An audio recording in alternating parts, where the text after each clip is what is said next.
I'm very weird about it. I'm very nervous about it as well.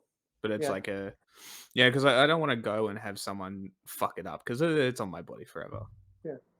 Or just So have it's somebody fuck it up and do something Yeah, else for just them. have somebody fuck it up. Yeah, black it out, dude.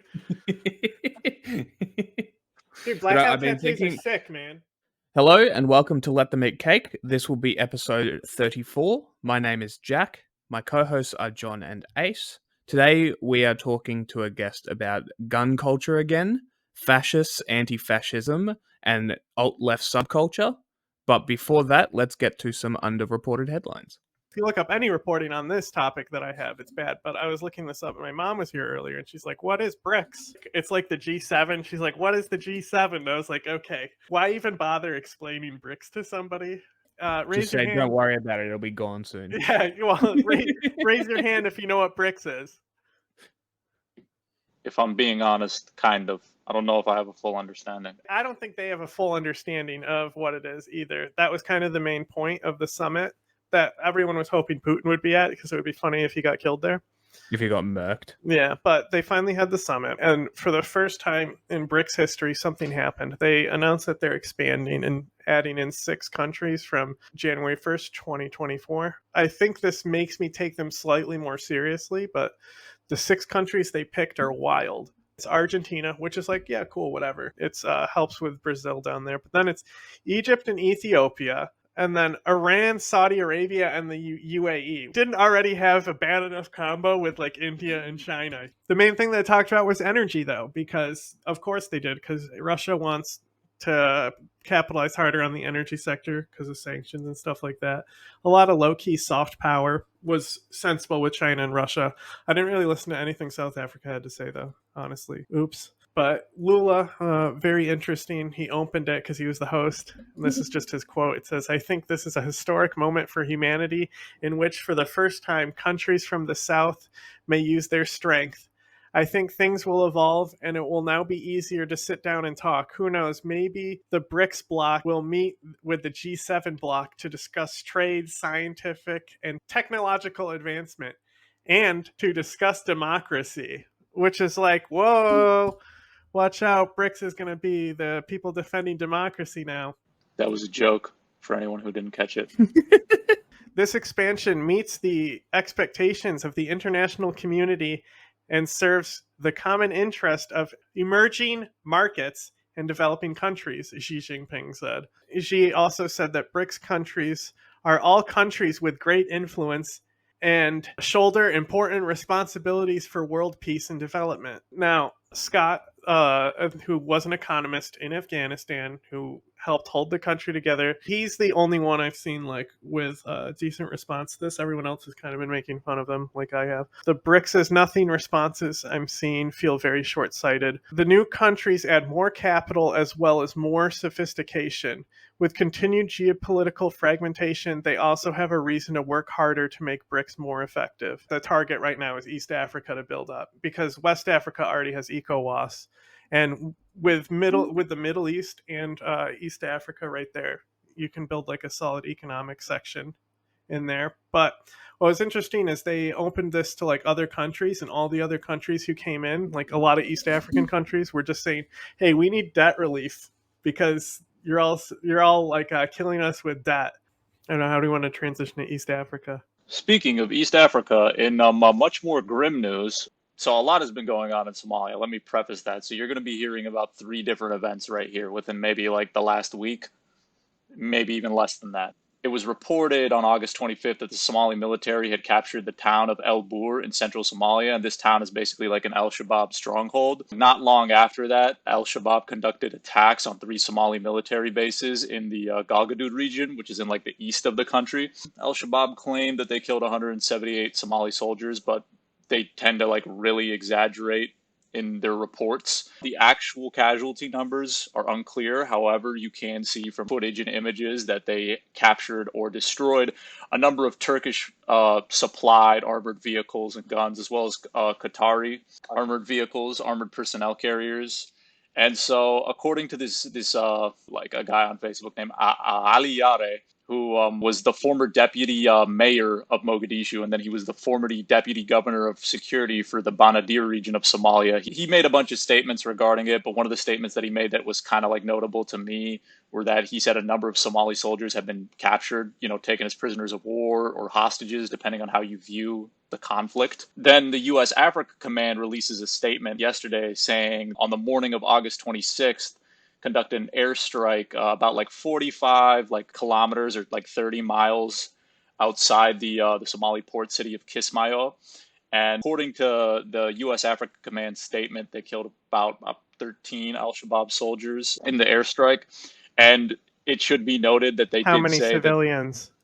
that's the thing. They haven't released the number with that, but they did say in their statement that they are, very committed to the protection of and not harming civilians. With 13 fighters, that's drone strikes don't normally kill 13. You normally need multiple guided bombs to hit different targets for 13. You could, didn't they drone strike a wedding and that was real effective just because of how clustered people were? Yeah, maybe. Yeah, who knows? Maybe they were all like clustered together. Maybe it was multiple airstrikes. They would have to find them at an important meeting with no civilian targets around. Yeah, so something. And it just leads me to believe that 13 is. It just said one strike was done, not multiple. See, that's the thing. Is as long it doesn't matter if it's like 8 planes and they drop a shitload of bombs, they'll count it as one strike.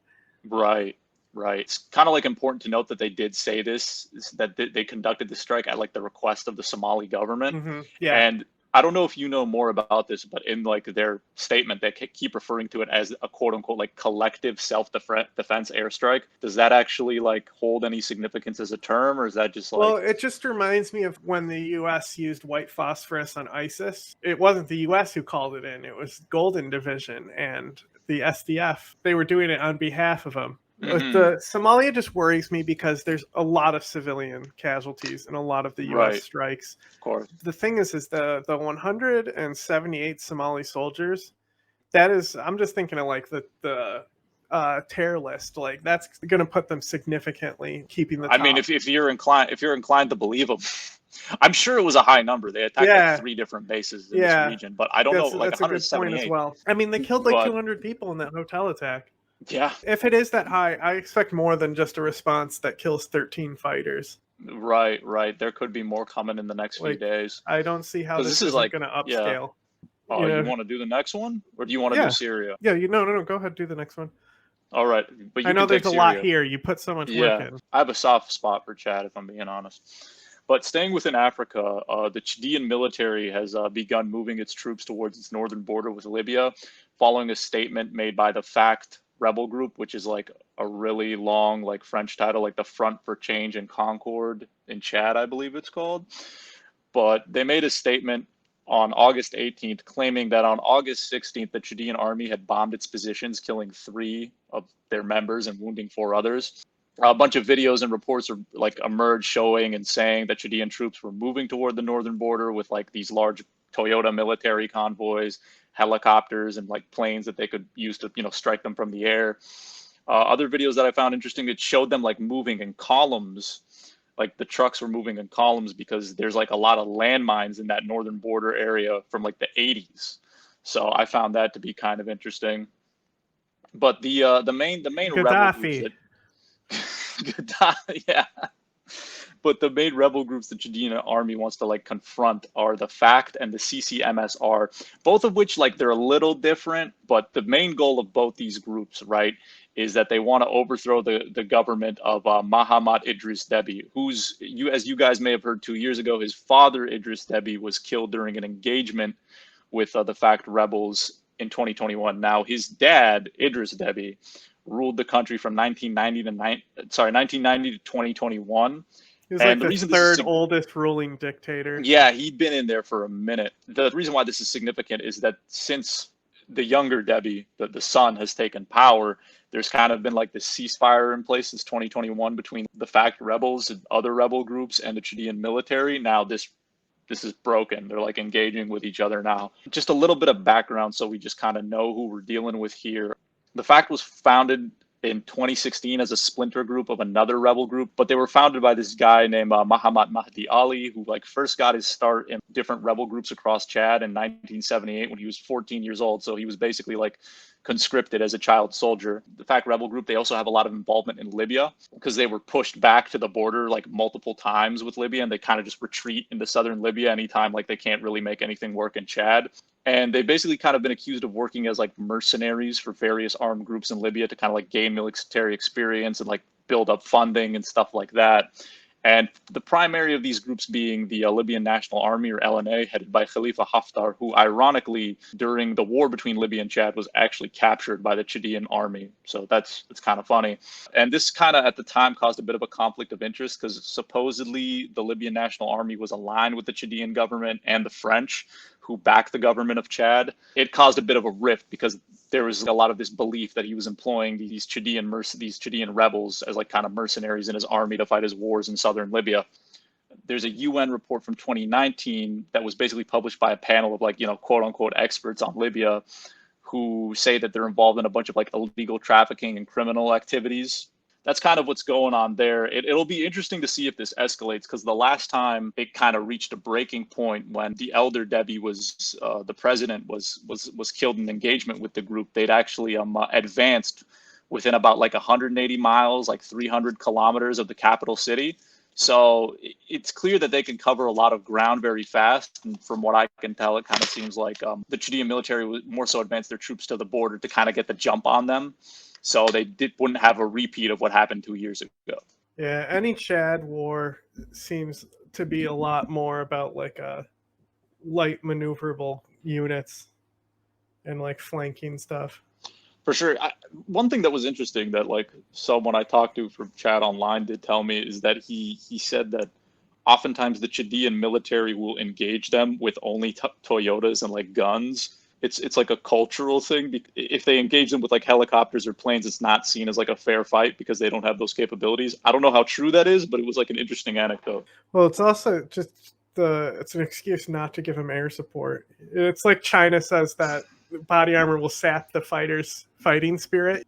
All right, we want to talk about Syria too. Anyone who cares enough to actually watch this is actually going to be like grateful that something was actually informative about Chad. You know? Yeah, right. Well, the protests in Syria are getting great coverage, and we'll like dive into that deeper here. I don't want to undermine how hard HTS has been given it to the regime. The strikes I've seen from sources that I have, they get them on camera. Vehicle-borne IEDs they've hit them with. You can see the bomb. It's not just little engagements with guns. Like they've been doing a lot of damage to Assad's forces, and they're pro-Assad forces, not like I don't think it's the Syrian army itself, but these different militias and stuff. Yeah, these fucking idiots. What I wanted to ask was a lot of these like reports I'm seeing of like the tunnel bombs and like the missiles and whatnot. They're saying it's from a group called Ansar al-Tawhid. Probably like the HTS remnants, because they're like more like becoming more legitimized and politicalizing. So they're probably a splinter from that, I'd assume. Yeah, there's been some interesting reports of like groups splintering over like certain leaders or like prisoners being taken by HTS, and just a decrease in, I guess, military activity. But it's all interesting. But within the regime-held areas of Syria, a lot of like anti-Assad protests have broken out, notably like in Sueda, which is majority Druze, by the way. So that kind of puts like a hole in the narrative of the whole like Assad is the protector of minorities in Syria. I think this is the most important part, is that. But I think that before, a lot of these people, because they were Druze, they know that they weren't being targeted the same way the Sunni were, and they just kind of like kept their head down. And It's like, not anymore. They're like, everyone is just done with Assad now. They can't take it anymore. Right, and a lot of it is just a lot of bad economics. I'm sorry, just a lot of like the economy is getting tough over there, more or less. Like the Syrian pound is inflated to a ridiculous point. I can't even keep track of this economy. At this moment. Is that what you call it? Yeah, that's a bit of a crude word. A lot of people, even in these regime-held areas, can't get like clean drinking water. A lot of like fuel subsidies have been cut, making things harder for people. So, yeah, other areas where protests broke out were like Daraa and Aleppo. Now, if any of you know about Daraa, it was like kind of like considered like one of the main strongholds where anti-regime It was like the protests first city that broke out in Assad turned to 2011. dust. Yeah, It and was brutal. obviously Aleppo. It was hard to watch. Yeah, the world knows what happens there. According to the Syrian Network for Human Rights, they say that no less than 57 people have been detained by the Assad regime in connection to protests. And I've also seen some like reports, but I can't really confirm them, of regime forces, like reports and videos of regime forces shooting at protesters in Daraa and Aleppo. But again, I mean, a lot of times they'll shoot like over people. They'll do like, it's for like suppression tactics and stuff. right. Try and scare them. Yeah. But the thing is that we would joke saying that anything is better than Assad, right? Like, so the fact that it's like the economy got worse, like Syria's already been the worst country for Right. years now. And it's like, how could it be any worse? It's more or less just reaching a breaking point at this point is the way I see it. That's the thing, is it's like even that terminology, it's like it broke long time ago. It's like beyond, Right. it's like such a new level of just, it's like, I don't know when there's been a time, like besides like 92 Afghanistan, you know, where shit was like so broken and unstable. And even that didn't last long. You know, there was no like regime to be upheld in Afghanistan. So the fact that I've never seen something like this with a government in power where people can get to this point. Maybe the French Revolution, I guess. Could be. I mean, I hope, if that's the case, I hope it ends the same. But We all know that that Assad has a lot of ties to Iran, and I think Jack has something to tell us about Iran right now. So Iran is continuing to enrich its uranium despite warnings and international pressure and all that sort of stuff. Iran came out and said that according to its laws, that is why it is going to continue enriching uranium.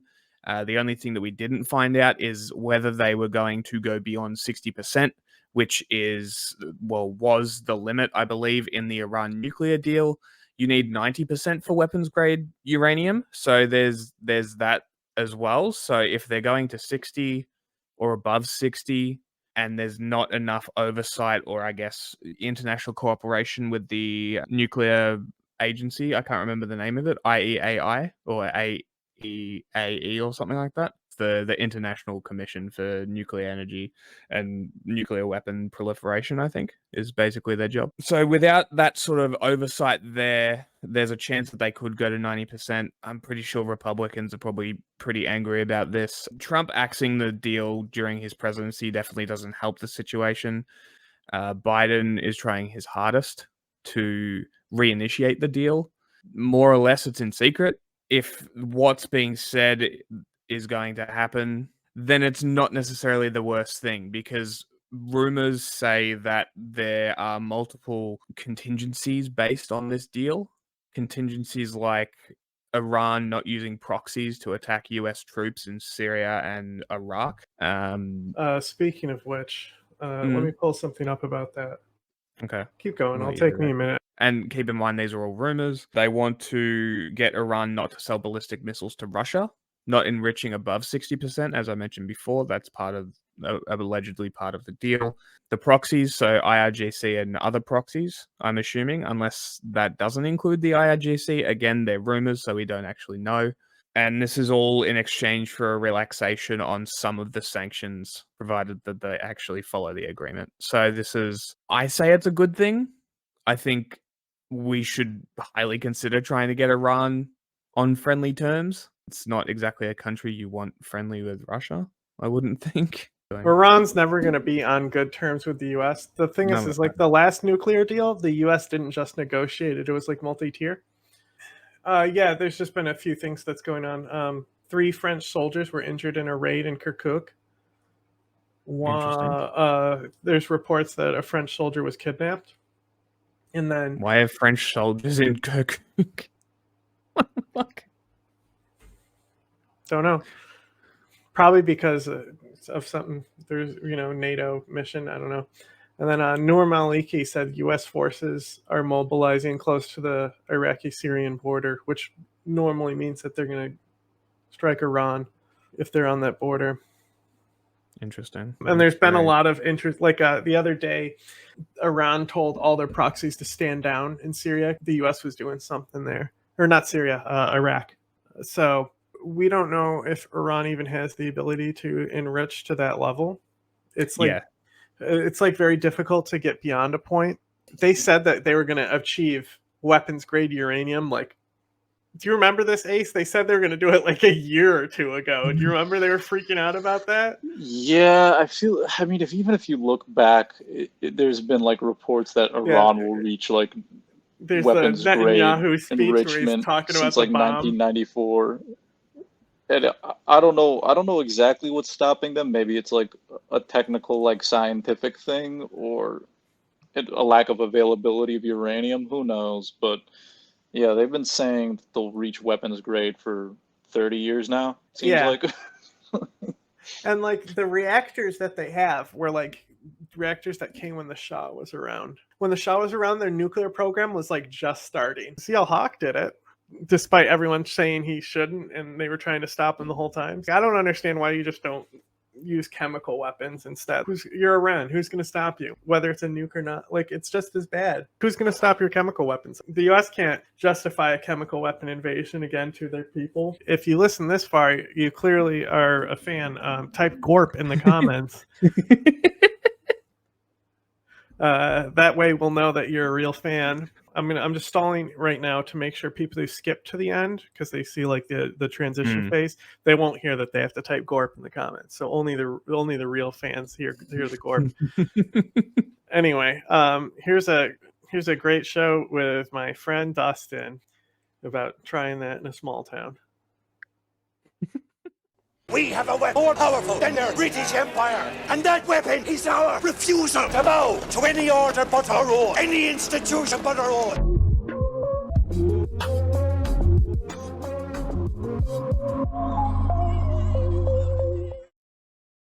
Hello, my name is Dustin. I am a professional body piercer. I, for a long time, did a lot of firearms instruction in the state of Rhode Island with the John Brown Gun Club. And now I am just kind of chilling and doing my thing at my new shop up in Maine and taking to the trees. Taking to the trees as in you're kind of withdrawing to the woods like Ted Kaczynski, or what? I mean, I wouldn't call it Ted Kaczynski, and I definitely wouldn't eliminate the whole community aspect from my approach to how I think we need to be better neighbors to one another. But I think that the particular brand of progressive thinking in a lot of places is getting to a point to where people in those spaces pretty much got this. And I need to go back to where I kind of started in terms of like being from a rural area. And I've kind of come to terms with the fact that while I'm super adaptable to different environments, like where I'm really the most comfortable is in a more rural environment. And I think also that while it made sense for me to move away from an environment like that to get better at my profession and stuff, I'm kind of past that whole chasing jobs shit. And I think that, having more people with our kind of mindset in these types of environments is better for the overall health of a labor movement or any kind of anything. Because I was going to say Earth. yeah. Yeah, like it's just, being able to have conversations with folks that most other people, I think, in a lot of the spheres that I used to hang out with in the cities would probably write a lot of folks off, just assume that they're ignorant or assume that they're not on their side or whatever, Do you find that there are a lot of people up in the Northeast that are receptive to that kind of stuff? Like, what's the environment sort of north of New York like? Well, north of New York, you got upstate New York. That's like a series of many cities, most of which are like Rust Belt towns and college towns and stuff. So you've got a whole mix of different types of people versus, you got people from all over the world that end up in smaller cities all over the country, like Portland, for instance, where I'm at in Maine now. There's a huge population of Somali immigrants here. So you see a lot of diversity in those places that are sort of looked as a flyover. I think that that's like a big problem too, is like the idea of like the flyover in the middle of nowhere and all those kinds of concepts where we sort of focus on the coastal areas as these like beacons of enlightenment and wokeism and all that shit, when like there's like millions of people in the middle of all these places that have always been there. no wonder they voted for Donald Trump, because you're all like, fucking, you live in the, like, why would you ever go there? Fucking come around, find out, like. There's this song that everyone's mad about, the Try That in a Small Town song. Oh, I fucking think that song's hilarious. It's so funny. Have you seen the video? Oh yeah, I've seen the video. That my dude's God. so Jason Aldean's a fucking idiot. He has no idea about optics, but I don't think he's just like out here trying to like start shit. He really, people from places like that, they don't see contextually what the problem is with what they're saying. They just think it's badass. They just got this like fucking macho tough guy shit going on, like I don't take it as serious. And then anybody on the other side of things is trying to like say that this is like some kind of Trojan horse for like fascism. It's not blatant. Do you think this dude is smart enough to fucking try to indoctrinate people? Like, and then anybody trying to reach harder than that is just like, yo, you're just like trying to fucking make an idiot look more important than he actually is. It's all nonsense. And if you listen to that song and you like country music, it fucks. Dude, you're just like, yeah, government, try to come take my guns. What happens on my property? I'm just like, yeah, hell yeah, brother. Praise hail, praise Dale. That's really funny because like so many people, whenever stuff like this happens, they try and make it a bigger deal than it is, and then they become more influential as a result. And I find that's what I was going to say. Problem. I think this is deliberate, right? And so this is something that I thought about the other day. Now, so they just announced that Snow White was going to be black. Like who really cares? But think about this. They made Belle and Beauty and the Beast white. Nobody knows the live action Beauty and the Beast exists. One of the things that a lot of people don't realize is how the market is going to cater to that, knowing that they're going to report on it and make outrage about it. I mean, I don't know. Sure. I mean, I could definitely see that as one angle to it. I think there might be at least one or two writers that are just like, I don't know, probably not white and probably wish that they saw a character that looked like them at some point in something, so I don't know. I think there's probably a little bit of column A, to what you're saying, and probably some more. What was interesting is like, this is the first Pride Month where it's like, it actually mattered for brands stood. And like, you look at like Bud Light totally caving to pressure and like, just dropping and not even talking to Dylan Mulvaney. And we had the girl who did the infamous like army ad that was like animated that everyone was mad about because she had two moms. So she had the same thing happen to her when we were talking to her, where she was like expecting the army to have her back, but the army just cut all ties and didn't say anything to her and just like dropped her like that. That's what all these brands do when shit goes wrong. Even with the Disney stuff, right? At the end of the day, they're musicals. Pick someone who can sing. And that's why because I grew up, like, The Little Mermaid was the first Disney movie that I ever saw, even before The Lion King, right? And it's irrelevant to me who the character is, as long as the character is the character and she can sing. This whole American culture war bullshit is going. I'm just not surprised by anything anymore, really. Mm-hmm. That's pretty much where I am as well. It's why I like living where I like living. People just kind of just do whatever they're gonna do, and you don't really hear too much about it. Good, bad, or otherwise. It's just everybody's just minding their own fucking business at the end. I mean, the reason it gets to me so much is because Australia is so influenced by American politics and this culture war bullshit that, like, even with like the drag queen stuff, people are starting to do that here as well. And the funny thing is, the drag queens have been a part of Australian culture for decades, literal decades, almost probably half a century, right? One of our biggest TV stars is a drag queen. There was this famous Australian movie called Priscilla, Queen of the Desert, which was about trans person dealing with people who are transphobic, trying to beat them the fuck up. It's a crazy movie made in the 90s. It's wild. And like all of this stuff, and now all of a sudden people care. Nobody ever cared. Why now? It's because American politics bleeds into Australia. I always say this, Australia is just a America light. There's no Australian culture anymore. It's all dead. It's really annoying. It's getting to the point where everything is just so desperate. I mean, even movies, everything is a Marvel movie. Like, everything is so desperate and trying to milk the last dollars out of everything. I'm excited for a 1970s redux of cinema. We're going to get some of the best movies ever made in the next couple of decades. And with none of the racism. Yeah. It's going to be fantastic. I can't wait. I like Star Trek though, and I got super stoked. I heard Futurama has new shit on. Yeah, it's I've heard it's good. Yeah, I gotta watch Interesting. that. Interesting, because I was really worried because Futurama is my favorite show. It's And right up there. It's definitely top 3 for me. very, very nervous about them releasing a new one because I've seen what The Simpsons has done, and it's not good. Yeah, I haven't seen that. Yeah, so Futurama it's is like, also very ahead of its time. It Mm. did a good job at incorporating a lot of ideas and putting it in a society that would exist that far in the future. yeah, And also like all the nods to like, you know, just knowing full well that New York is going to end up underwater, sea level will rise. Oh yeah, Yeah, there's like a stuff. whole New York on top of New York. Yeah, Star Trek that's definitely laid the foundation for most of that Mhm. stuff, especially the Next Generation. I think did most of the heavy lifting for that kind of conceptual. yeah. I mean, there's definitely I- like better, like great examples. Speaking of like just progressive shows, in I was general. gonna say progressive before it was cool. Yeah, I mean, Star Trek's very interesting because a lot of people don't realize that it's a post-scarcity world. Oh, And communists know that's- that. Communists won't shut up about how it's a post-scarcity world. Yeah, and then it's like it's such an interesting concept to delve into what it would be like post-scarcity. And it's a really, really interesting concept that I don't think many people have really gone into. I've been trying to watch the original Star Trek. It's rough.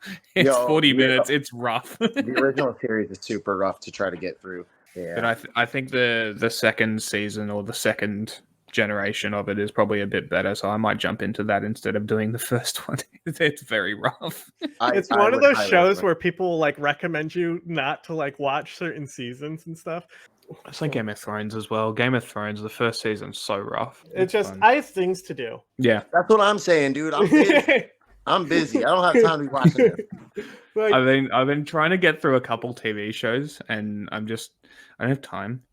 Like I used to binge watch TV. the shows all at civilization is once. going to collapse. We don't have time for TV. No. But seriously, I think there's this huge terminally online aspect of a lot of society today, and it has prevented like exposure between two sections of America. That it's just becoming like people are like, oh, it's more polarized, and I don't think it's quite polarized as much as it is like as soon as you have like a normal conversation with somebody who's like just a normal person, mainly because you're face to face, so you have to tolerate them. Like you already start breaking down a lot of stuff. Yeah. Yeah, And, it's like, definitely the online aspect. I mean, of it. look at how much unionization in labor is going on right now. It's good as well. I'm pretty sure there are a couple of industries where pay is outpacing inflation now. I think I've heard. Yeah. It just came back. Since the because it spiked because of COVID. It just came back to like where it's actually going above. Wages All of them. are now above inflation. Yeah, on average. There's definitely a statistic where it's like the most labor organization that's gone on in so many certain years. I assume since like FDR era, when we actually I would had, imagine like, so. Yeah. there was like trade unions and stuff. Hell yeah, we love that shit. But the unions help. The unions help the flyover more than anyone. I mean, that's what I wanted to get into and transition into is how the unions are helping these people more than anyone. Well, and like, you go back into like things like the coal miners in Appalachia and like, the Battle of Blair Mountain and all kinds of other union busting, anti-cop sentiments going on since back in the olden times. It's really weird to watch similar segments of the country now being all swapped up with this thin blue line bullshit. It's like I thought y'all's favorite movie was Smokey and the Bandit. Now you're over here licking boots. Like, what the fuck happened? It's all that propaganda in film. Dude, they can't help it. It used to be come back with a warrant with a pistol on the door. And now it's like a fucking Punisher skull with an American flag. Like, are you just doing this to piss off the Black Lives Matter people? Is that why you're doing it? Surely that has an aspect to it, though, right? I double down on being visibly queer just to piss them off, so that's fine. Oh yeah, I dress twice as gay. That's great. Otherwise, oh yeah, absolutely. I'll start just to start shit. I've been doing it since I was a kid, man. That's so good. Don't blame shit on shit. Like this system sucks. Having two options that are just opposite sides of the same shitty coin. Like, get the fuck out of here. There's no way you can make any like real tangible change in the United States using the Democratic or Republican parties. No possible way. You can make tons of municipal changes though if you just organize locally. Yeah, well, because nobody else is doing it. So you basically have an open floor to your platform. Yeah, and I've been seeing that a lot in places like in Providence specifically, where I was specifically involved for the longest time. I was there for like 7 years. You know, we saw a lot of progressive candidates get elected to city council and stuff like that. So that's that one funny story I saw of like this anti-cop anarchist chick got elected to some super conservative area because nobody voted. It's so funny. Just complete troll. I'm not sure what she did afterwards, but everyone was real angry. I saw another one. It was somewhere in New Hampshire on the Libertarian ticket. A trans woman ran, and I think did very well. I'm not sure if they won or not, but like Minnesota, for example, is like the key state for a lot of like unionization, socialism tendencies and stuff. And you'd think, oh, Minnesota, but like Minnesota is the one that like and then also Wisconsin, Milwaukee, Wisconsin has had a ton of socialists come out of there. The only socialist who got elected to the House of Representatives came out of Milwaukee, Wisconsin. There's even that's a quote even in Wayne's World where Alice Cooper informs them that Milwaukee has had a bunch of socialists elected. He does too. That's so funny. It's not the places you think, man. I was about to quote Wayne's World earlier when we were talking about Star Trek Next Generation, because they compare it to Crystal Pepsi or whatever. It's like, so funny. You look at New York City, because there's a right-wing cop candidate there, but then you go to like these like, you know, you go to Minnesota and it's like, oh, there was like, I don't know who did it. It was probably Falun Gong media did it. We were looking at something where they're talking about how Minnesota is like a fallen state, and it was mainly, it starts out with them blaming immigrants, I'm pretty sure. I don't remember from where. There's some people taking notice that Minnesota is like the most socialist state out there. It's still very under the radar though. Everyone's like, oh, call me California. Well, this the Teamster strike with UPS, the Teamsters movement really started in Minnesota because it was like the Uber drivers guaranteeing, it was like gig economy drivers, Teamsters. Wasn't it? No. Wasn't that was Minnesota, right? Yeah, that was Minnesota. And then the governor also, I think he did like some gun control stuff too, which people voted in favor for, which is fine. If you want to vote in favor for that, go for it. But don't try that in my town. Try that in a small town. It's funny.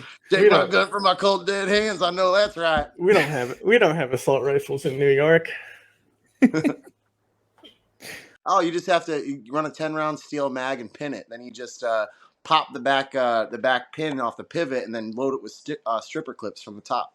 Still had a mass shooting here not that long ago in Buffalo. So yeah, and that kid was from fucking Susquehanna River Valley, across the river from where I grew up. They tried to blame Tucker Carlson for that. Yeah, dude. Every time I see that motherfucker, it's like, yo, somebody get real based. It's not going to be me, but man, just take care of business. Shit, I hate it. Like, he's irrelevant now, you know? Yeah. Now he's a has-been. He had to go crawl up Andrew Tate's ass just because nobody was watching his show. I did see that. Dude, I remember, when's the last time I actually watched that show? It was like, oh, I wanted Irish dinner, so I went to Cello's in Newport Ave in Pawtucket, Rhode Island. And I sat down at the bar, and fucking Tucker Carlson is playing up on the TV. I was like, we got to get out of here. I'm going to start getting angry. I'm going to start throwing stuff. And I don't understand why he didn't just go do stuff on the Daily Caller. It's literally his outlet, but he chose to go to Twitter. It doesn't make sense. Twitter was like, we'll give you a bunch of money to not get views. I've never used Twitter before, so I don't know. Good. You don't want to. Twitter's... It's brain rot. I hear it's great for porn. Man, Tumblr, they don't get banned. Tumblr was where it was at back in the day. Yeah. Tumblr. Yeah.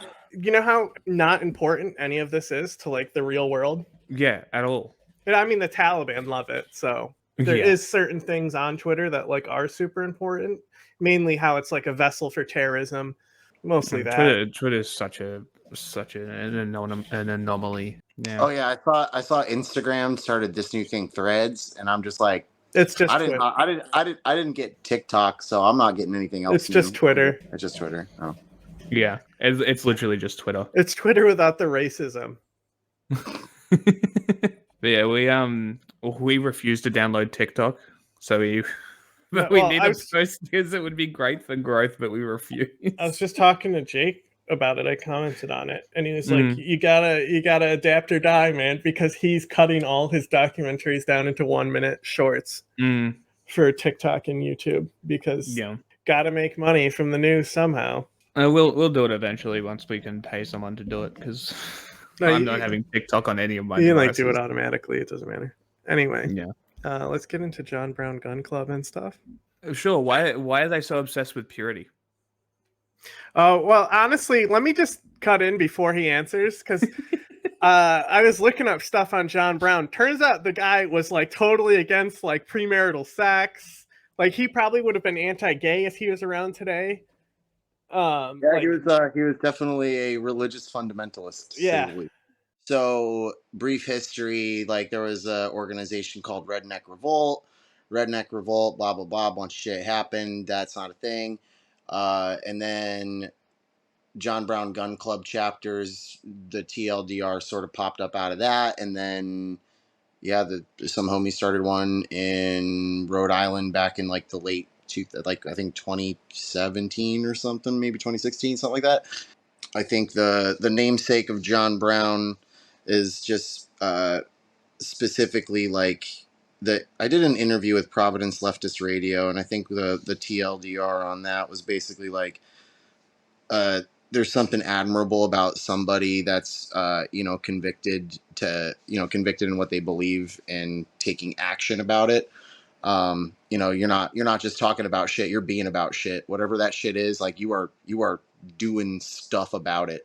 And that's like what we liked about it is like, people would infight and complain and not get anything done, and we would just go get shit done. You need security, we'll go do security. You need somebody to do stop the bleed training, we'll do the stop the bleed training. You need you need people to carry around or give you an escort to do harm reduction work, we'll do that too. Like I think it's an interesting choice of names in terms of like other possible options you could have picked, but I think in terms of how it ended up that way, it kind of makes sense, at least insofar as like, I don't know, I think a dude that's like so anti-racist that he like fucking robbed the Harper's Ferry Armory and like murked a bunch of slave owners, like that's tight. I don't care why he did it. That's fucking sweet. I completely agree. He didn't actually kill slave owners. That's one of the complicated things that's important to know about him. Because like there's this whole question of if he was a terrorist or not. And I'm like, why is it bad if he was? Who cares? But so the thing is that he didn't kill slave owners. He killed people who were on the side of slave owners, not people who actually owned people. And then he beheaded like 2 or 3 people. But then it's like because of the way the law worked back then, there was no like interstate police, so he just was like later and like bounced. Robert E. Lee kills him, right? I did know that, yeah. Well, he gets hanged, I think, right? He gets hanged, but but Robert A. Lee leads the force against him. Robert E. Lee was one of those ones where there's like some interesting quotes that make him sound like he's not very super stoked to be fighting on the side that he's on. So like you're saying that they do like protection stuff. Yeah, is that like a main thing that they do, or is it like mostly training? Like what's the whole gist of what they do for people who don't know? I think the most like visible thing that they do, and keep in mind, I'm not a member. I haven't been a member for months and months and months and months, and I have not reached out to or tried to become a member in the new place that I live. If there even is a club, I'm just staying out of the whole thing for now. But yeah, like one of the things that we would do and they do now is they'll get asked specifically by event organizers to do like security on the ground. So That could mean, like, depending on the event, one of a number of different things. But, sometimes it's teaming up with other orgs to do, street marshal stuff for protests. For the Women's March, we just had like a perimeter so we could keep an eye on knuckleheads and stuff and make sure nobody messed with anybody. For Fuck the Fourth Fest in Providence, we've done security 2 years in a row. They did it this year. I organized it last year. Especially last year because there was a lot of there were specific like fascist threats towards the event. So we show up and hang out and keep an eye on things and run radios and talk to each other and make sure people don't have to deal with bullshit they don't want to deal with. That's the main thing. And then a lot of fundraising for harm reduction supplies like safe smoke kits, safe injection kits, drug testing stuff. Hats, blankets, gloves, food, all kinds of stuff. We did like a little hot food and hot drink cart and hand out little backpacks full of supplies to folks out on the street in Kennedy Plaza in Providence. And Okay, so a little bit of mutual aid in there as well. yeah, I'd say like that's one of the main focuses is mutual aid. It'd be like mutual aid and security are like two of the big things. Their take on community defense is pretty broad and pretty all encompassing. And the way that the organizers in the Rhode Island chapter sort of view a lot of what they do is that, defending the community is a lot more than like self-defense. It's about, taking care of people in situations where the state's failing them and making sure that people, are protected from, the elements in the state and addiction and all the other things that they might be, under threat from. So I wanted to talk specifically about threats. I mean, like you said, you're not with them anymore, but just I think you have a different perspective than a lot of people out there. So I was curious to see, how do you feel if the threat level, how do you feel it's been over the past years? Is it like increasing or decreasing? I'd say honestly, if anything, from at least the events that I've attended, for the most part, it's been decreasing.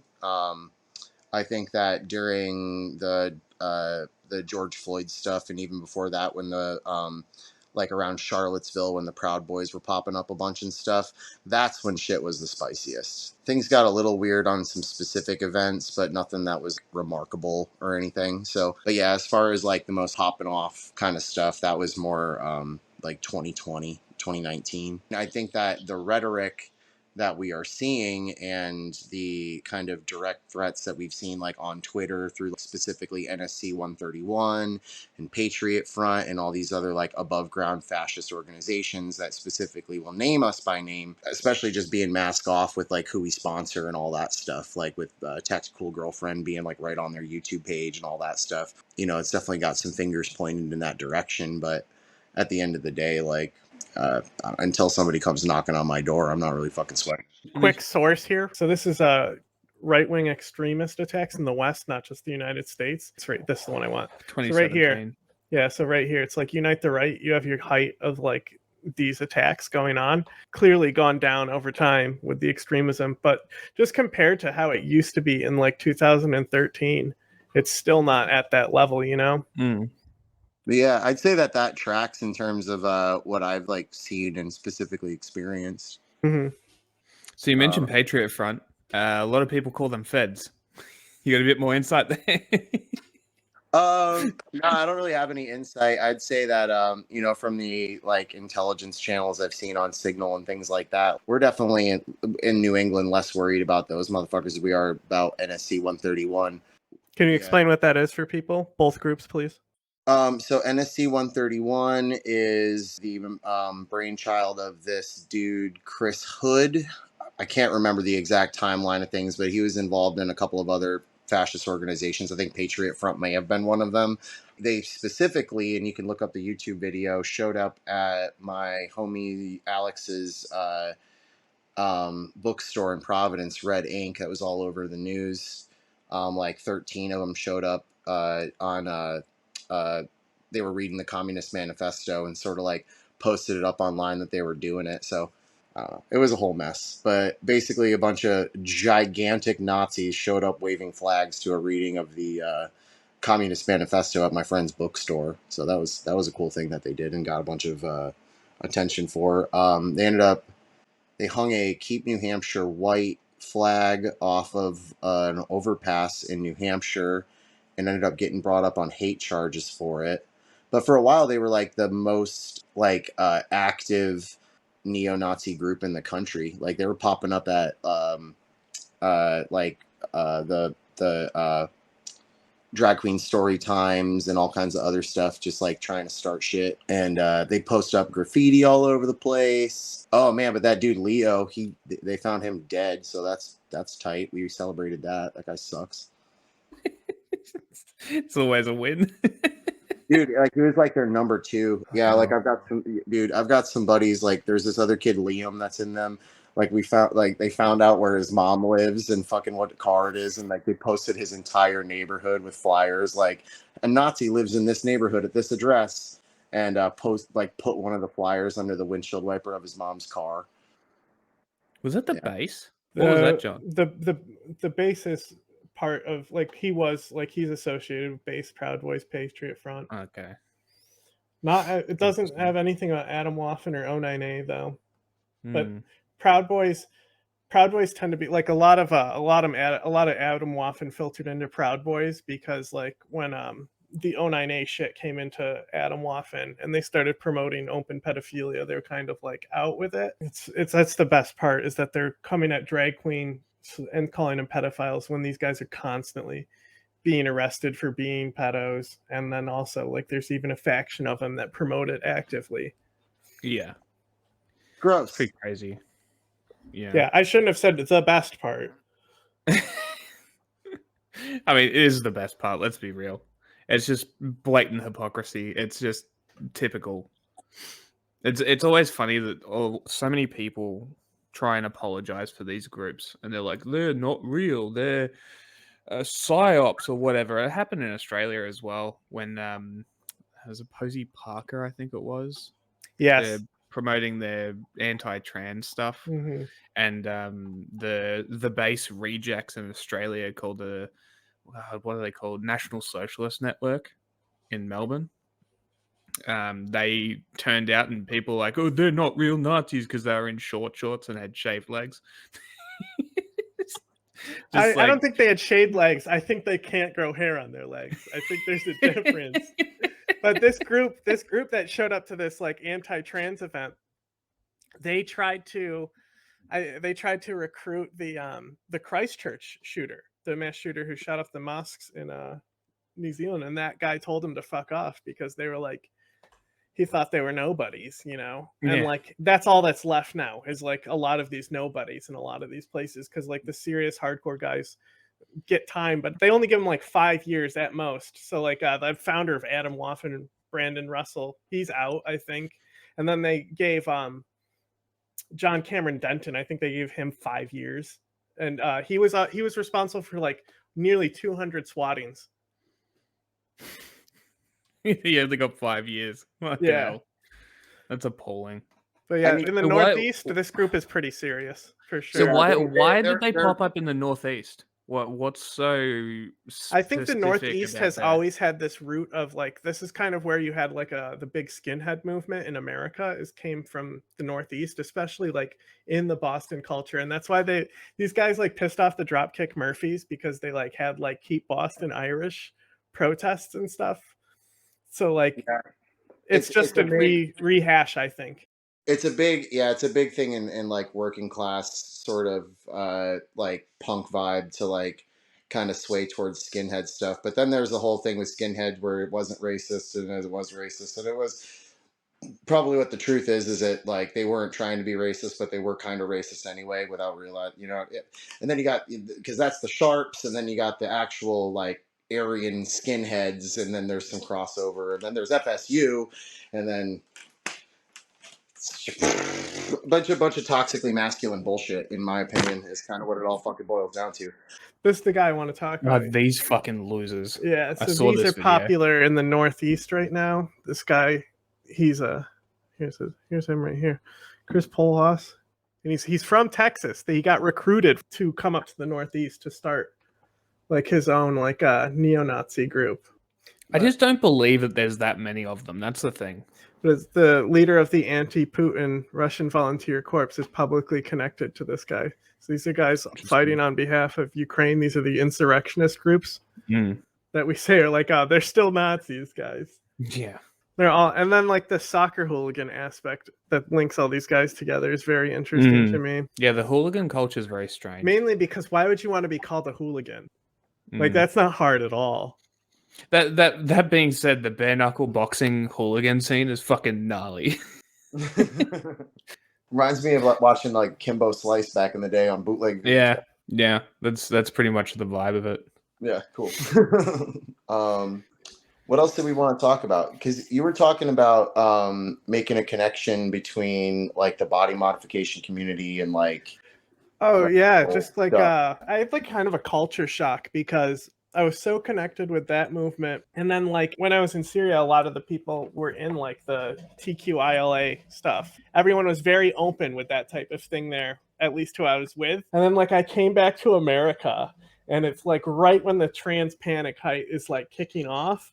And it was just so weird to me because it was one of these things that I thought was just normal in society for so long. Yeah, I mean, I can think of numerous examples through like just like figures on social media and personal friends and everything else. I mean, one of the first like big like people in punk in the contemporary timeline, like within the last 10, 15 years, like was like Laura Jane Grace from Against Me. That was like a big example. Or like when Farrah Flawless, revealed herself to the world as being like formerly one of like biggest body mod people out there. I'm not going to dead name them, but I think there's like an overlap between like gender fluidity, queer culture, and body modification. There's like some pretty clear things tied in there in terms of like the level of autonomy and control you have over the body that you live in, that those concepts are very like, they go hand in hand. So like for somebody that's into heavier body mods and stuff, the idea that somebody would identify as a gender other than what we would societally normally assigned to that person isn't really a stretch. So I think that for a lot of us in the community, when we see this stuff going on, when like a bunch of our homies have been coming out this whole time, and it just seems like old news, really. I don't know. It feels like a really bad version of when you used to see those like BuzzFeed articles where it'd be like this shocking new body mod trend, and it's like something that we've been seeing on mod. It's always the stretched libret, but with like the hollow tunnel, Yeah.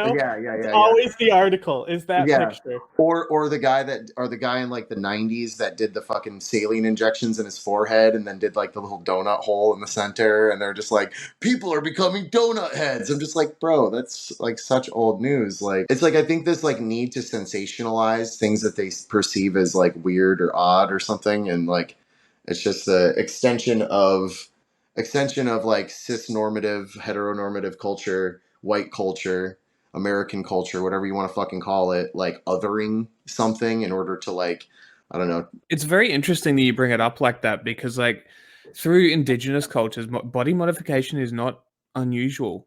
I mean, look at all the cultures that do scarification and that sort of stuff, or even like the tribes in Africa that do the lip disc thing. Like all of that stuff, it's not out of the ordinary. It's but within the context of colonialism, and I've seen this like firsthand. I remember specifically the incident. It was very early on in piercing, and there was 3 generations of folks from Sudan. The youngest. She was born in America. She wanted to get a nostril piercing. So we were just doing a nostril piercing. Mom was there to sign for it, and grandma was hanging out with them. And grandma was adorned with like the beautiful, like, concentric circle, facial scars with like the little dashes. And I complimented her on her scars and said that they were beautiful. And she hid her face in shame. And then it turns out that like, in these places that are being colonized or, have been colonized for centuries in many cases, it's now like faux pas to practice your indigenous modifications because that's seen as like unsightly and backwards. And, that's old times that we don't associate anymore. So this woman was taught to be ashamed of her scars her whole fucking life. Yeah, that's so crazy because like I've watched so many documentaries on I think it's Indonesia, maybe, that do the scarification. They like have to do something with a crocodile and then they get the scarification done. I'm like, this is fucking hardcore. A lot of it does, like, we'll see a lot of scarification happen around puberty type stuff, or like, just not necessarily puberty, but just the coming of age quest that many have to go on where, you kill a sacred deer, or that type of stuff. It's very interesting how common these traditions appear throughout cultures that are like throughout the world. Like body suspension, for example, the fact that like you have it in India and in the Americas that end up doing it in a completely different style. Yeah, and tattooing as well. Oh, tattooing is everywhere. It just scarification is more common depending on how much melanin is in the skin tone in the area. Yes. But like the oldest known body we have is tattooed. Yeah. Like the Iceman, it has clear tattoos on him. So it's always existed. And I think the biggest reason is because like humans are inherently curious and we get fucking bored. Yeah. I mean, it's good that even some video games that have like tribal aspects bring that into it as well. Like I've been playing the Horizon games from on the PlayStation, and like their tribes all have different tattoos, different piercings, different. I've seen a lot of scarification sort coming of into gaming as well. Like a lot of I think Cyberpunk has some interesting Cyberpunk in general has interesting body modification, but I think that's the last one I remember with like pretty intricate, like actual scarification that you would see in the real world. And that's also a good way to sort of normalize it with a newer generation as well, to like put it into video games and do it accurately and do it properly. And it doesn't become weird anymore. Like there was that whole purity thing in like the Christian sort of dominated era where it was like, don't tattoo yourself, don't get piercings, don't do any of this. And I think it's almost a rebound and a rejection of that right now, in that sort of it's becoming more of a thing in the West. Like tattoos aren't really that taboo anymore. Everybody has tattoos, that's personally. Well, but I think it's good to an extent, but I think also that a lot of the ritual aspect and the idea that these are marks to be earned is getting lost, and it's becoming this like very transactional business model, whether it's tattooing or piercing, and it's becoming so like it's so far away from like this picture. It's like celebrities having like ear piercing pop-ups, and like, now I have like these bougie ladies tipping me like $100 to put, $1,000 nose rings in and stuff. It's just like, I don't know, man, like whatever makes you happy and keeps my bills paid. But I feel like this is some weird bastardization of something that's actually really super sacred. And this is why I haven't gotten tattoos yet, because I want to, I've always said I wanted to get to a point where I was happy with myself before I got them, kind of as a reward to myself. It's that sort of thing. And I've always seen them as that. Well, and I think too, like with at least the contemporary, I would say like I would call it less a trans or non-binary movement, and I would say it's more of just like an awakening that a lot of people are like realizing or having. I think a lot of it is just having the dialogue and necessary tools to like talk about these topics and like the normalization of it, where a lot of folks that I think maybe have for a long time not felt super comfortable in their own skins and not really felt why, or felt, figured out why. And that's why I think that there's a lot of crossover between folks that are like, non-gender conforming and also heavily modified. Yeah, and there's that whole stereotype that why do they always look like this? They've always got colored hair and lots of tattoos and piercings and all that sort of stuff. And it makes sense why they do.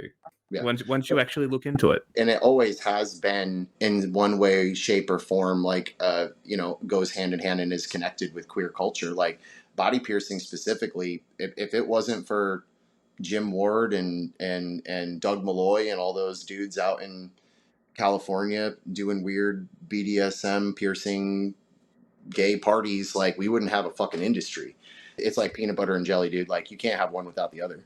The trendiness of it is very interesting to me, because I remember like just being in college and like one of my professors wanted to go get piercings with me, and I was like, she didn't because she was scared to go by herself, because she wanted somebody who knew what they were talking about to help her get a nostril piercing. That's dope. It's not all bad with just like everything just becoming Lady Gaga's nose rings. Yeah, and I think to a particular extent too, it's all about the vibes of the person doing the thing too. A person can walk into a store not understanding why they're even there to get their nose pierced, and I can just smell it on you. I'm just like, so what bullshit are you on today? What's their name and what did they do? You know, like it's just like feeling the urge to get this thing done and not really understanding fully why, and then I can kind of just like navigate them through that process, and like they just participated in a ritual they weren't even aware of and feel better about it. If all the energy and intent is there, I think that people will get more out of it than they maybe have bargained for or really understood that they were getting themselves into. But on the other hand, you have people that come in that are just so closed off that just treat this, I don't know, like as casual as like buying, you know, like, oh, I'm going to have a good nose piercing because I went in and paid this person a whole bunch of money. I'm sorry, sweetie, that's not how this fucking works. You know, like...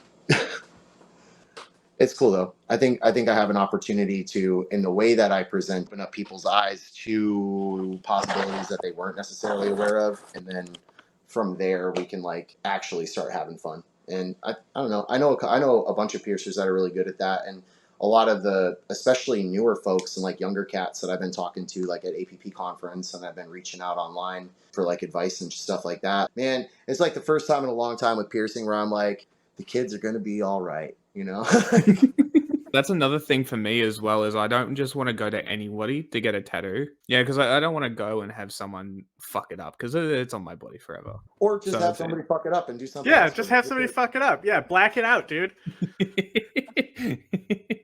Dude, blackout tattoos are sick, man. I really want a hand tattoo, and I don't know why. Yeah. And what's interesting about hand tattoos, it's the hands and the face where they're like, oh, that's where you shouldn't get tattooed because you lose a job. You look through archaeology and the mummies that we have, 2 most tattooed places, hands and face. Yeah. So there's something about it. Knuckle tats. But yeah, I think that as this kind of relates to like all the conversations that we're having, I think a lot of people find themselves in the body modification community for a lot of different reasons. And I've definitely found a lot of people that were in like kind of similar situations to where I was growing up in a isolated rural environment, engaging in different body play stuff that I wasn't really super aware of in terms of like stretching my ears and piercing myself and stuff. And then that's how we find all these people in isolated places because we have IAM and BMEZ and all that stuff. And now flash forward like 20 years and, you know, similar folks in similar situations to where they, you know, they grew up shooting and they grew up in like a working class family with a union guy, end up in some city.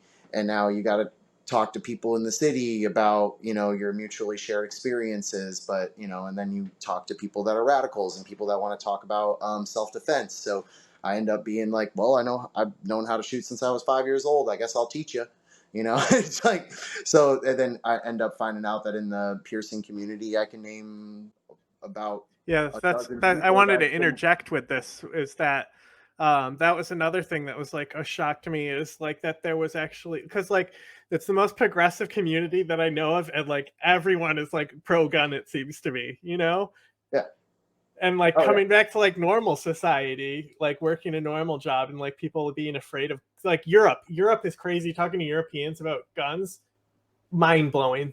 They're terrified of America. They think they're gonna die if they come here. I mean, I definitely carry an individual first aid kit with hemostatic gauze and chest seals and a cat tourniquet on me at all times. So, was it better be safe than sorry?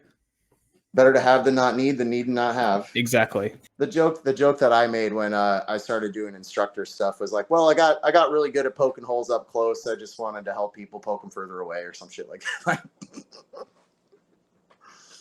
But yeah, I don't know. I think with the instruction stuff that I was doing, I definitely had a lot of folks that like almost all of my students were trans people or non-binary feminine presenting people, and lots of folk, a lot of people of color and things as well.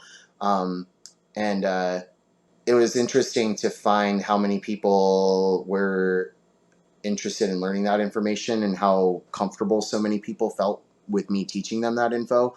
And then just like the remarkable ability to code switch between like gun range stuff and then making sure everybody was like, and that's how I kind of started to realize that a lot of the divisions that are being shoved down our throats are a bunch of bullshit. Because my RSO knows who I am, knows what I'm doing, is asking people their pronouns now after the third class at the range, just stuff that they never been presented with, but are completely reasonable, smart people. And as soon as they meet somebody that's nice to them, that they're like, okay, well, I don't want to be mean to that guy, or that gal, or I guess I'm gonna have to figure this one out, but just purely like, it's not like a malicious thing. It's just like they're ignorant. So you got to have those teaching moments with It's folks. it's what actually touching grass means.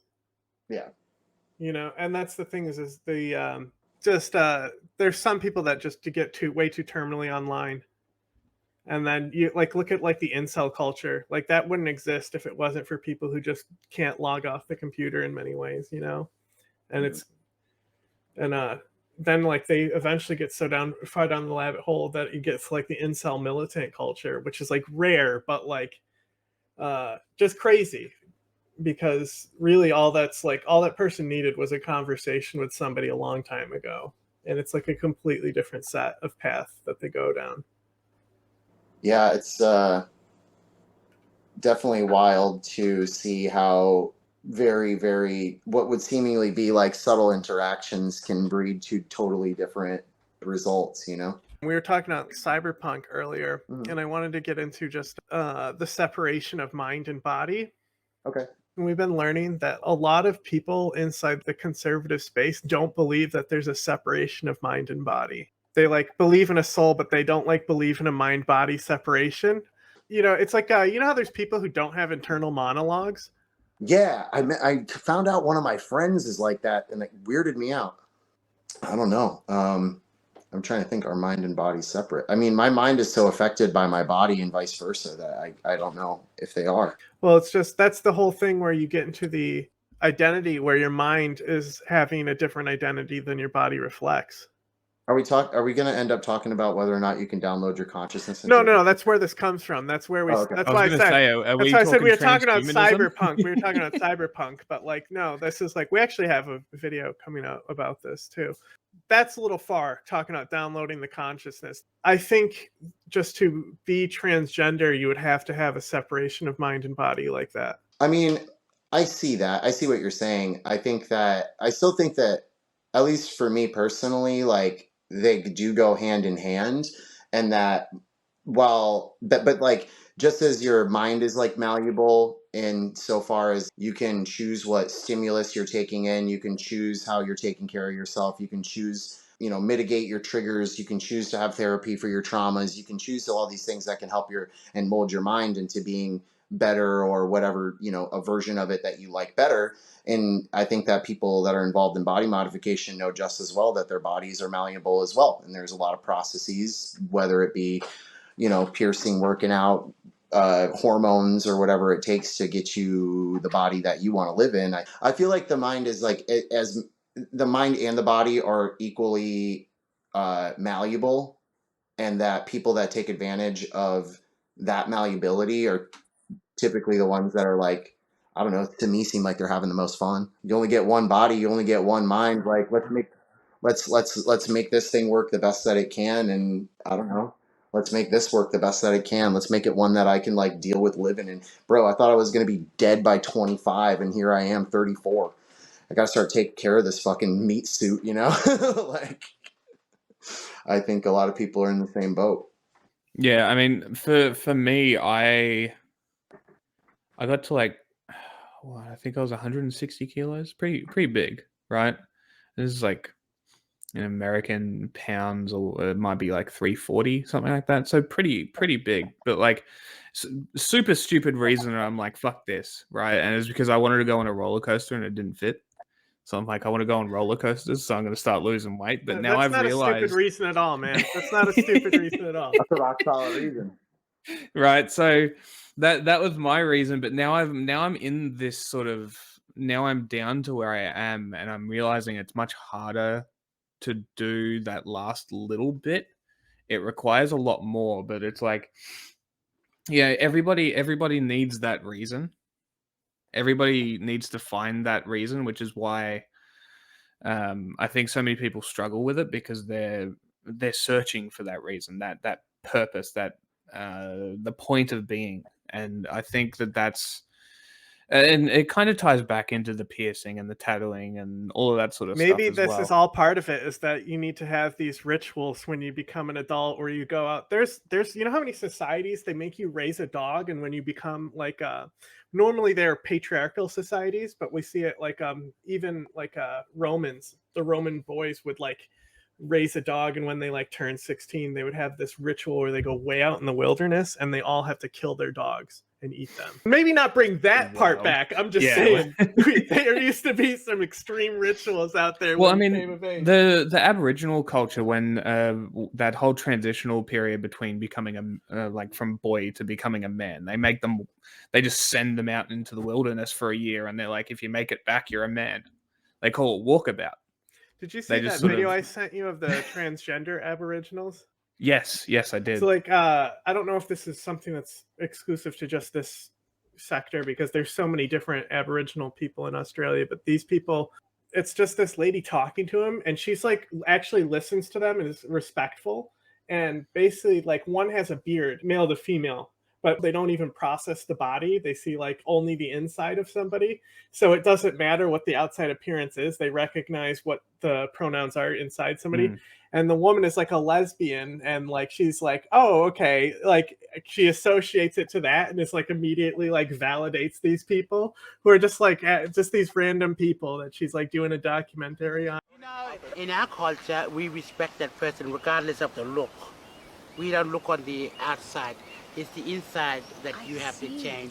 And So then on the my outside, telling you to shave yes. is stupid of me. I should know that it's not what you look like Yeah. outside. Yes. It's who you are and the how you inside. feel. Yes. I see. Well, Yes, I apologize. Now I understand. But it's a very nice, heartwarming, like 1 minute clip that you know, it's rare that you see like nice things unless it's like puppies or something. But yeah, like that's it is almost that. It's a very interesting. It's definitely changed my perspective a lot. And this was coming back from America, so like, which that being said, should have stayed in America. Coming back was a mistake. Because I got back and COVID hit, and I was stuck in this hellscape. So it's like, you know, it's just a very interesting journey, and you know, you can't force it. That's the other thing. People try and force this thing on people, and they reject it, and they double down in what they're already doing. And that's something that I've realized. You can't change people. You can't force it. Yeah, and I think that conservatism in general will kind of, it always goes hand to hand with either like maintaining the status quo or idealizing some previous, oftentimes untrue but fabled golden era that they're trying to emulate, versus like, I don't know, the rest of us that recognize that human beings in the world are constantly changing and dynamic, and that new shit pops up all the time. And you know, you're either like, okay, stuff's going to change just like it always is. Let's see what new exciting thing is around the next corner. Or you have people that, like, you know, are like right-wing extremists and commit acts of terrorism about it. So that's cool. Yeah, I mean, as John said, adapt or die. Yeah, only in a figurative way, because then you get eugenics and shit, you know? The gay agenda is real. We're here to convert you by force. Playful at New Vegas. That's one of the things that they're pushing right now, is that you're going to be made to be gay. You better get it. You better get with it. You better get with it.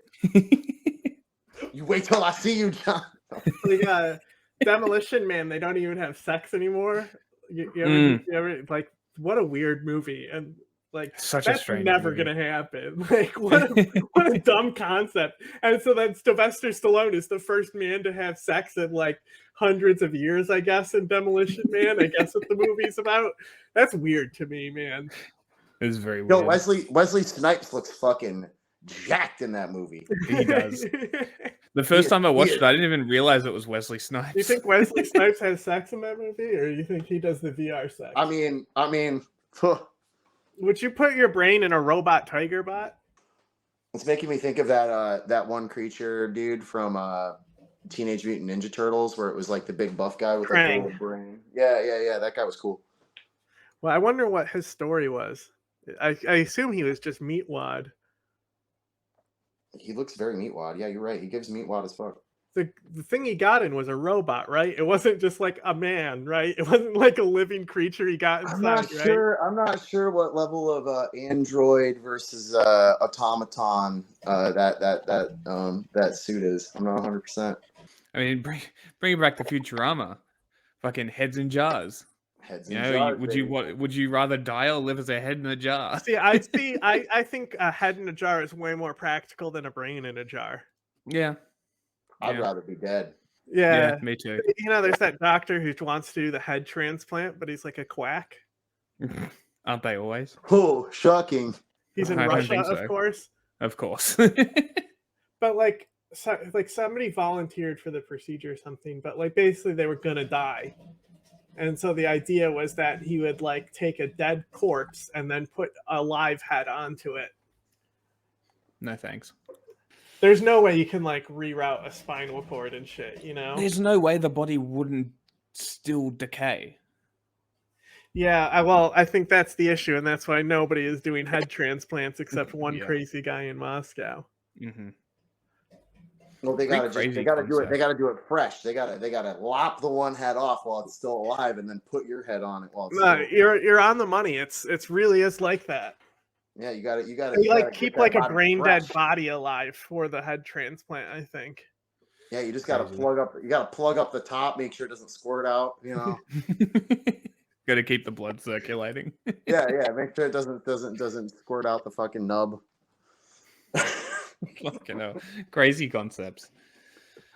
Just crank This it, is why I turn like, it, get this on is that, why I dude. like movies and shit. Because like all these wild concepts that you can just turn into fictional stories. I don't know At why. the end of the day, we're all brains in jars. Yeah. Meat jars. Oh, bro.